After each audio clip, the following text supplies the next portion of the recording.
मैं ये चीज कहना तो नहीं चाह रहा मीडिया पर, मैं खुल के कहूँ जो मान ले मारा गब मेरी बेटी ने अपनी माँ के बताई थी वो बात बता रहा हूँ मैं। एक भाई उनके फिर वो गलत संबंध हो गए दुरानी के और उसके पति के कपिल के। 1-2 अप्रैल की शाम को फोन आया था। अच्छा। एक ताऊ जी मेरे साथ झगड़ा करे 6:15 बजे लगभग फोन आया है। अच्छा। और उसने अपनी ताई के पास भी फोन कराया था। 1 घंटा बात हुई है सारा। उसने अपनी टूमों का भी जिक्र। राम राम जी, मैं लड़की का ताऊ हूँ। मेरी बेटी 3 तारीख को न मार दिया। 3 अप्रैल को मेरे पास ठीक 2 अप्रैल की शाम को फोन आया था। अच्छा। एक ताऊ जी मेरे साथ झगड़ा करे 6:15 बजे लगभग फोन आया है। अच्छा। और उसने अपनी ताई के पास भी फोन कराया था। 1 घंटा बात हुई है सारा। उसने अपनी टूमों का भी जिक्र कराया। अच्छा। एक बार मेरे साथ झगड़ा चल घर में 2-3 दिन से झगड़ा हो रहा था। हमारे दिन से झगड़ा हो रहा था। हमारे पोता होया था 3 लड़के होने के बाद वो गुजर गए थे। हम उसकी खुशी में सारे बाहर थे। हम अगले दिन हमने उसको बोला कि भाई हम संभाल देंगे बेटी।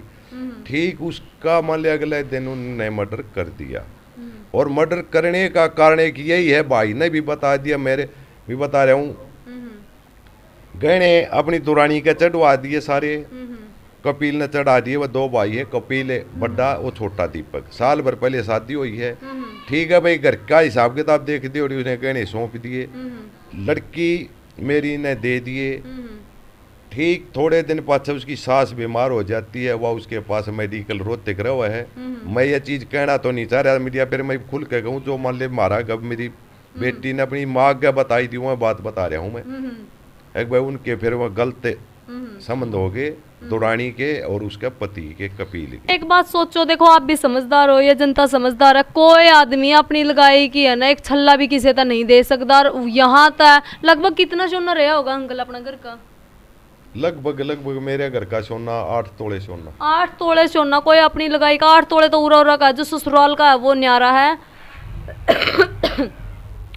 कोई भी पति अपनी लगाई की टूम, आप खुद भी संसार में रहे हो अंकल जी, अपनी लगाई का पे आप किसी तो दे नहीं सकते।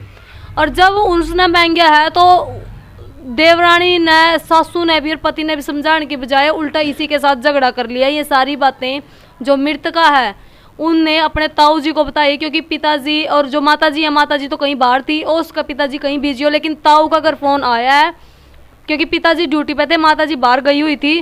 ताऊ के घर फोन आया क्योंकि ताऊ का घर बेटा था। पता नहीं ताऊ ने फोन कराया या आपके पास उनका आया है। खुद मेरी बेटी ने 2 तारीख की शाम को मेरे पास खुद फोन किया था। खुद फोन किया था। और उसकी ताई के पास भी उसने खुद फोन करके सारी बातें बताई थी।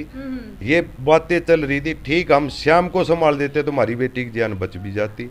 हमने बोला भाई ठीक है सुबह। उसने ये भी बोला था कि मैं सुबह मिलने के लिए आ रही हूँ भिवानी हॉस्पिटल में। अच्छा। वो थोड़ा हमने कह दिया बेटी दिन में हमें संभाल दें, तू बाजिए ना ले। ये कहानी हुई बिल्कुल। हमने तो फिर ठीक उसका 10:30 बजे फोन आवा मेरे भतीजे के पास।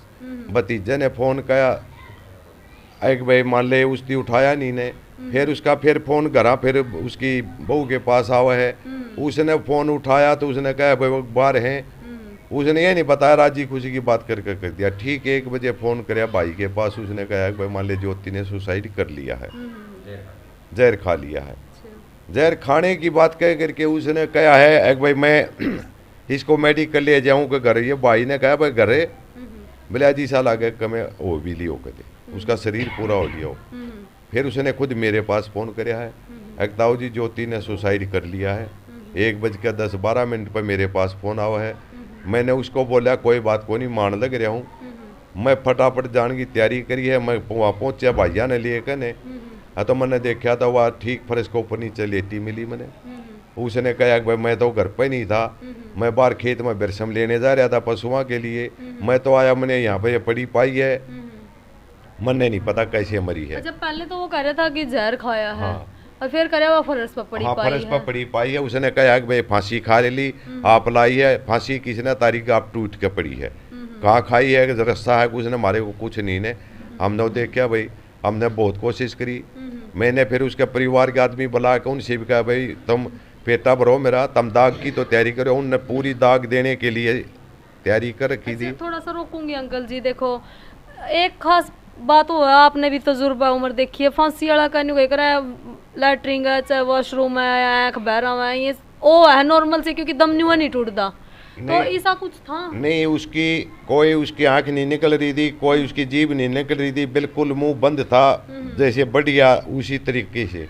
हाँ, गला पे निशान जरूर था, मेरी बेटी का गला पे निशान था, ना कोई लेटरिंग निकल रही थी। क्यों मेरे साथ मेरे भाई की फिर साथ साथ वाइफ चली गई थी, उन्होंने उसकी अच्छी तरह मान ले चेक करे, उस पर कोई निशान है वो उसका पेशाब लेटरिंग नहीं था। अच्छा एक बात और सुनिए, ऑफ कैमरा करे बोला कान पर चोट का निशान था, वो किस पर निशान था कान पर? देखो कान पर चोट का निशान है तो उन्हीं ने मारपीट का के निशान आया है, वो देखा था वो चोट का निशान था, उसी करके ने आया भी, कुछ धक्का मुक्की हुई होगी उस करके ने उसको लग गया। तो ईब जो आप है ना मेन आपका पर्पज है, क्योंकि मीडिया में कोई भी न्यू नहीं आता, क्योंकि कोई भी है ना अपनी इज्जत उछालना चाहता, इज्जतें हैं। आज उरे बेटी ने जो के साथ जो होया है अत्याचार या अन्याय होया है, जिंदे जी तो होया जो होया, लेकिन आज भी अपने न्याय खातर उरे बोलना पड़ रहा है, क्या कारण है? ऐसा दादी जो उनका थाना है वो थाना उनने खरीद रखा है, ऐसे चोन उनसे पैसे ले रखे हैं, उसकी गुहार लगाने के लिए हम बार बार भटकते फिर। आज हमने ठीक खटाना साहब डीएसपी ने आश्वासन दिया है भाई आज मैं उनको अरेस्ट करवाऊंगा और आपको पूरा पूरा मान ले न्याय दिलवाऊंगा। आज उसने मेरे को मान ले आश्वासन दिया, ठीक 11 बजे। हम आज से पहले उनको कोई गिरफ्तारी का कोई नहीं, ठीक आश्वासन हमने मिल रहा है। मैं इसी करके नहीं भाई मान ले आपसे ये बात कर रहे हो भाई हमने आश्वासन मिला है। अच्छा एक बात और है जो अंकल जी कह रहे थे कि हमने जब दाह संस्कार किया है तुम्हारा तो जब इस आश्वासन दिया गया ये आप दाह संस्कार कर दो और गिरफ्तार कर लेंगे, ये आश्वासन आपको तब मिला था, इस पर कार्रवाई क्यों नहीं हुई?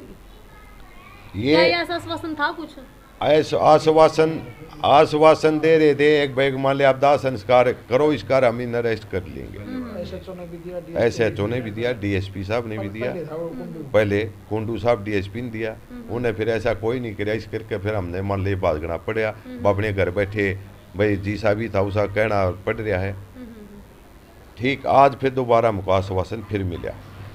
आप देख सको हो कि किस तरह एक बाप बड़े चाहता अपनी बेटी ने पाला है पोसा है और उसने एक करा हम बढ़िया गृहस्थी का जीवन खातर अपना बढ़िया तरीके ब्याह शादी भी कर रहा है, दान देश भी देवा है, और ज़्यादा लंबा चौड़ा टाइम हो या नहीं है शादी ना 8 साल हो यार, 2 छोटे छोटे बच्चे हैं, फिर उसकी इस प्रकार निर्मम त्याग कर दी जावा है। क्योंकि कोई आदमी है ना अपने छोटे बच्चे छोड़कर खुद नहीं मरता, और अगर मर भी जावा तो उसका पाछा कोई न कोई बहुत बड़ा कारण रहा है, और वो कारण कोई और नहीं जो उसका पति उसकी देवरानी और देवर है। क्योंकि कहीं न कहीं इसमें ट्रूमा का मामला भी आवा है, और दूसरा एक चक्कर है कि दूसरा की शिकायत में कहीं न कहीं घर में आग लगी है, वाइफ की हत्या कर दी गई है, और आज 5 दिन हो गए हैं बेबे की बहन की हत्या ना, और कोई कार्रवाई नहीं हो रही है। ताऊ जी हैं, इनका कहना है कि आश्वासन जरूर दिया गया है लेकिन कोई गिरफ्तारी नहीं हुई है। क्यों हर रोज बेटियां मार दी जाती हैं और फिर न्याय के लिए बार बार थाने चौकियों के चक्कर काट दिए जाते हैं? यूँ इतना प्रशासन हर बार क्यों ये आवाज़ जब उनको तक पहुंचती है तब कार्रवाई होती, क्या उससे पहले जो पीड़ित परिवार है उनकी बात सुन के कार्रवाई क्यों नहीं होती? कब तक बेटियां यूं ही मारी जाएंगी? इस वीडियो में आपने क्या लगा है कि इस हत्या का पीछे मेन कारण क्या है, या कमेंट करके ज़रूर बताना। और गिरफ्तारी मेन पर्पज़ इस वीडियो बनाने का यूँ है कि गिरफ्तारी क्यों नहीं की जा रही है ये भी आप ज़रूर बताना, क्योंकि कहीं न कहीं हर बार बहुत लंबे समय से आरोप लगते आ रहे हैं कि पुलिस है बिक जा है। ये आरोप में कितना दम है यह भी आप अपनी जो राय कमेंट बॉक्स में ज़रूर देना। मन्ने दो इजाज़त, जय हिंद जय हरियाणा। कुछ